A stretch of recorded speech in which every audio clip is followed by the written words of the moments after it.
ನಮಸ್ಕಾರ ಸ್ನೇಹಿತರೆ, ಹೇಗಿದ್ದೀರಾ ಎಲ್ಲರೂ?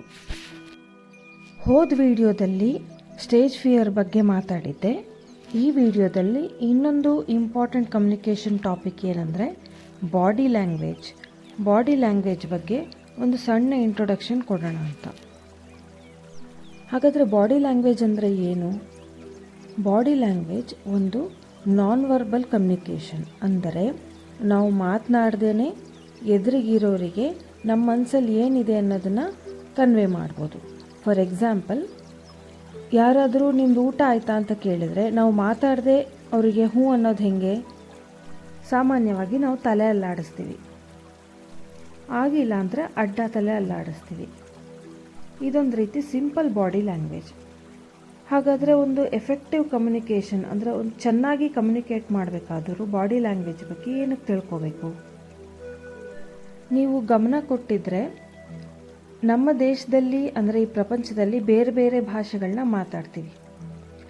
ಯಾವುದೋ ವ್ಯಕ್ತಿ, ಅಂದರೆ ಬೇರೆ ಭಾಷೆ ಮಾತಾಡುವಂಥ ವ್ಯಕ್ತಿ ನಿಮ್ಮ ಹತ್ರ ಬರ್ತಾರೆ ಅಂತ ತಿಳ್ಕೊಳ್ಳಿ.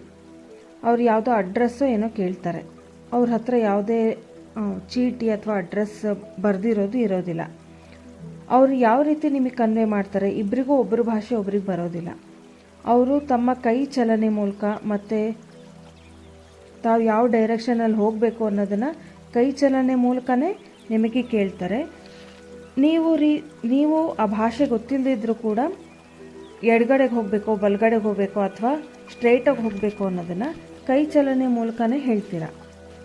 ಅಂದರೆ ಭಾಷೆ ಮಾತಾಡಲಿಕ್ಕೆ ಬರದೇ ಇದ್ರೂ ಬರೀ ನಮ್ಮ ಕೈ ಚಲನೆಗಳ ಮೂಲಕನೇ ನಾವು ಕಮ್ಯುನಿಕೇಟ್ ಮಾಡ್ಬೋದು ಮತ್ತು ಎದುರಿಗಿರೋರಿಗೆ ಅರ್ಥ ಆಗೋ ರೀತಿ ಹೇಳಬಹುದು. ಹಾಗಾದರೆ ನಾವು ಗೊತ್ತಿಲ್ಲದೇ ನಮ್ಮ ಬಾಡಿ ಲ್ಯಾಂಗ್ವೇಜ್ನ ಯೂಸ್ ಮಾಡ್ತಾ ಇದ್ದೀವಿ ಮತ್ತು ಗೊತ್ತಿಲ್ಲದೇ ನಮ್ಮ ಎದುರಿಗಿನ ವ್ಯಕ್ತಿ ಯಾವ ರೀತಿ ನಿಂತ್ಕೊಂಡಿದ್ದಾನೆ, ಯಾವ ರೀತಿ ಮಾತಾಡ್ತಾ ಇದ್ದಾನೆ, ಯಾವ ರೀತಿ ತಮ್ಮ ಕೈಗಳನ್ನ ಹಿಡ್ಕೊಂಡಿದ್ದಾನೆ ಅನ್ನೋದನ್ನು ಕೂಡ ನಮ್ಮ ಮನಸ್ಸಿನಲ್ಲಿ ಜಡ್ಜ್ ಮಾಡ್ಕೊತೀವಿ. ನಮ್ಮ ಬಾಡಿ ಲ್ಯಾಂಗ್ವೇಜ್ ತುಂಬ ಮುಖ್ಯ. ಏನಕ್ಕೆ ಅಂದರೆ, ಫಾರ್ ಎಕ್ಸಾಂಪಲ್, ನೀವು ಯಾವುದೋ ಒಂದು ಇಂಟರ್ವ್ಯೂಗೆ ಹೋಗ್ತಾ ಇದ್ದೀರಿ ಅಂತ ಅಂದ್ಕೊಳ್ಳಿ.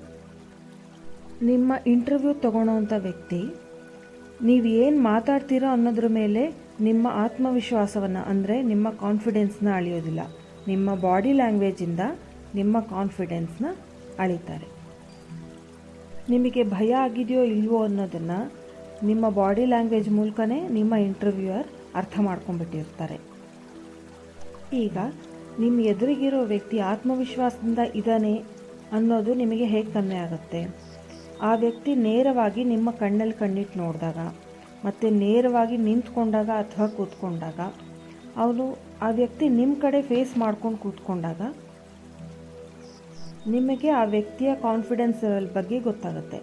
ಅದೇ ವ್ಯಕ್ತಿ ಆದವನು ನಿಮ್ಮ ಕಣ್ಣಲ್ಲಿ ಕಣ್ಣಿಟ್ಟು ನೋಡೋಕ್ಕಾಗದೆ ಕೆಳಗಡೆ ನೋಡ್ತಾ ಇದ್ದರೆ ಮತ್ತು ಕಾಲನ್ನು ಕೈನ ಮುದ್ರಕೊಂಡು ಕೂತ್ಕೊಂಡಿದ್ರೆ ಆ ವ್ಯಕ್ತಿಗೆ ಆತ್ಮವಿಶ್ವಾಸ ಇಲ್ಲ ಅನ್ನೋದು ಅವನ ಬಾಡಿ ಲ್ಯಾಂಗ್ವೇಜಲ್ಲಿ ಗೊತ್ತಾಗುತ್ತೆ. ಬರೀ ಬಾಡಿ ಲ್ಯಾಂಗ್ವೇಜ್ ಅಷ್ಟೇ ಅಲ್ಲ, ನಮ್ಮ ಮುಖದ ಎಕ್ಸ್ಪ್ರೆಷನ್ ಕೂಡ ಇದಕ್ಕೆ ತುಂಬ ಮುಖ್ಯವಾದ ಪಾತ್ರ ವಹಿಸುತ್ತೆ. ಏನಂದರೆ, ಹುಬ್ಬು ಗಂಟಿಕ್ಕೊಂಡಿದ್ರೆ ಒಂದು ಆ ವ್ಯಕ್ತಿಗೇನೋ ಚಿಂತೆ ಇರುತ್ತೆ, ಇಲ್ಲ ಅವನು ಕಾನ್ಫಿಡೆಂಟಾಗಿಲ್ಲ. ಅದೇ ಹುಬ್ಬು ಸ್ವಲ್ಪ ಸಡಿಲವಾಗಿದ್ದರೆ ಮತ್ತು ಮುಖದಲ್ಲಿ ಒಂದು ಸಣ್ಣ ಸ್ಮೈಲ್ ಇದ್ದರೆ ಆ ವ್ಯಕ್ತಿ ಕಾನ್ಫಿಡೆಂಟಾಗಿ ಇದ್ದಾನೆ ಅಂತ ಅರ್ಥ ಆಗುತ್ತೆ. ಎರಡನೇದು, ನೀವು ಯಾವುದೇ ಹೊಸ ವ್ಯಕ್ತಿನ ಮೀಟ್ ಮಾಡಿದಾಗ ಮತ್ತು ಇಂಟರ್ವ್ಯೂದಲ್ಲಿ ನಿಮ್ಮನ್ನು ನೀವು ಇಂಟ್ರೊಡ್ಯೂಸ್ ಮಾಡ್ಕೋಬೇಕಾದ್ರೆ ನೀವು ನೇರವಾಗಿ ಅವರ ಕಣ್ಣಲ್ಲಿ ಕಣ್ಣಿಟ್ಟು ನೋಡಿ ಸ್ಮೈಲ್ ಮಾಡ್ತಾ ನಿಮ್ಮನ್ನು ನೀವು ಇಂಟ್ರೊಡ್ಯೂಸ್ ಮಾಡಿಕೊಂಡ್ರೆ ಅದು ಹೆಚ್ಚಿನ ಪರಿಣಾಮವನ್ನು ಬೀರುತ್ತೆ. ಇನ್ನೊಂದು ತುಂಬ ಮುಖ್ಯವಾಗಿರೋದಂದರೆ ಶೇಕ್ ಹ್ಯಾಂಡ್ ಮಾಡೋದು. ಈಗ ನಮಸ್ತೆ ಮಾಡೋದು ನಮಗೆಲ್ರಿಗೂ ಗೊತ್ತಿದೆ, ನಾವು ಕೈ ಮುಗಿದು ಎದುರಿಗಿರೋರಿಗೆ ನಮಸ್ತೆ ಮಾಡ್ತೀವಿ. ಆದರೆ ಶೇಕ್ ಹ್ಯಾಂಡ್ ಮಾಡಬೇಕಾದ್ರೆ, ಫಾರ್ ಎಕ್ಸಾಂಪಲ್, ನೀವು ಯಾವುದೋ ಇಂಟರ್ವ್ಯೂಗೆ ಹೋಗಿರ್ತೀರ ಅಥವಾ ಯಾವುದೋ ಒಬ್ಬ ಹೊಸ ವ್ಯಕ್ತಿಯನ್ನು ಮೀಟ್ ಮಾಡ್ತಾ ಇರ್ತೀರ, ಅವರಾಗೆ ತಮ್ಮ ಕೈ ಚಾಚಿ ನಿಮಗೆ ಶೇಕ್ ಹ್ಯಾಂಡ್ ಮಾಡಬೇಕು ಅಂತ ಅಂದ್ಕೊತಾರೆ. ಆಗ ನೀವು ಯಾವ ರೀತಿ ಶೇಕ್ ಹ್ಯಾಂಡ್ ಮಾಡ್ತೀರಾ ಅನ್ನೋದ್ರ ಮೇಲೂ ನೀವೆಷ್ಟು ಕಾನ್ಫಿಡೆಂಟ್ ಆಗಿದ್ದೀರಾ ಅನ್ನೋದು ಗೊತ್ತಾಗುತ್ತೆ.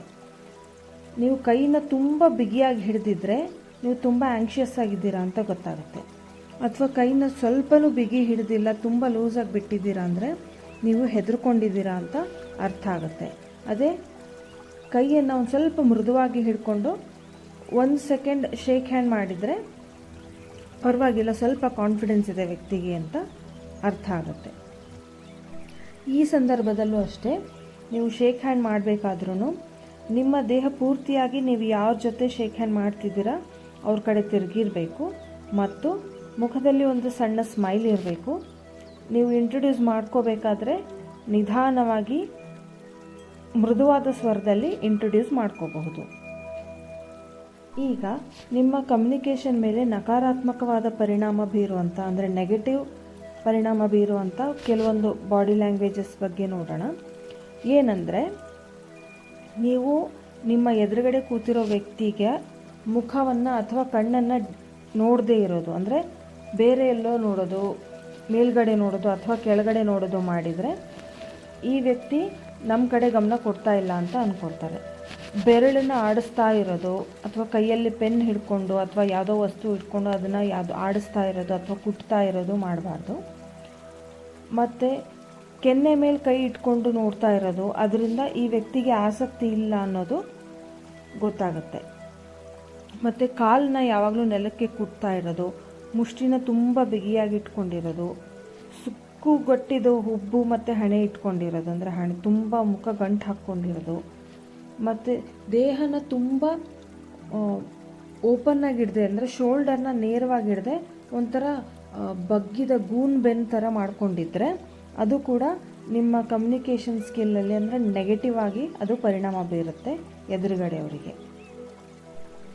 ಜೋರಾಗಿ ಉಸಿರಾಡೋದು, ಉಗುರು ಕಚ್ಚೋದು, ಮತ್ತು ಕೈನ ಕಾಲನ್ನ ಬಿಗಿಯಾಗಿ ಹಿಡ್ಕೊಂಡ್ಬಿಡೋದು, ಮುದ್ರಕೊಂಡು ಕೂತ್ಕೊಳ್ಳೋದು, ಗೂನು ಬೆನ್ನು ಮಾಡ್ಕೊಳ್ಳೋದು, ಇದೆಲ್ಲದರ ಪರಿಣಾಮ ಎದುರಿಗಿರುವ ವ್ಯಕ್ತಿ ನೀವು ಹೆದರ್ಕೊಂಡಿದ್ದೀರಾ ಅಥವಾ ಆ್ಯಂಕ್ಷಿಯಸ್ ಆಗಿರಿದ್ದೀರಾ ಅನ್ನೋದನ್ನು ಗೊತ್ತಾಗ್ಬಿಡುತ್ತೆ. ಸ್ಪೆಷಲಿ ಇಂಟರ್ವ್ಯೂಗೆ ಹೋದಾಗ ಈ ರೀತಿ ಬಾಡಿ ಲ್ಯಾಂಗ್ವೇಜ್ಗಳು ಇಂಟರ್ವ್ಯೂವ್ರಿಗೆ ಒಳ್ಳೆ ಇಂಪ್ರೆಷನ್ ಕೊಡಲಿಕ್ಕೆ ಸಾಧ್ಯ ಆಗೋದಿಲ್ಲ.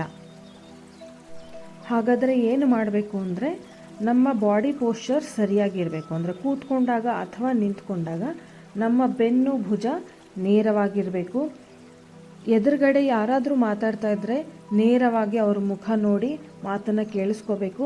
ನೀವು ಮಾತಾಡೋ ಸಂದರ್ಭ ಬಂದಾಗ ಮೃದುವಾದ ಧ್ವನಿಯಲ್ಲಿ ಅವರ ಮುಖ ನೋಡಿ, ಕಣ್ಣುಗಳನ್ನು ನೇರವಾಗಿ ನೋಡಿ ಮಾತಾಡಬೇಕು.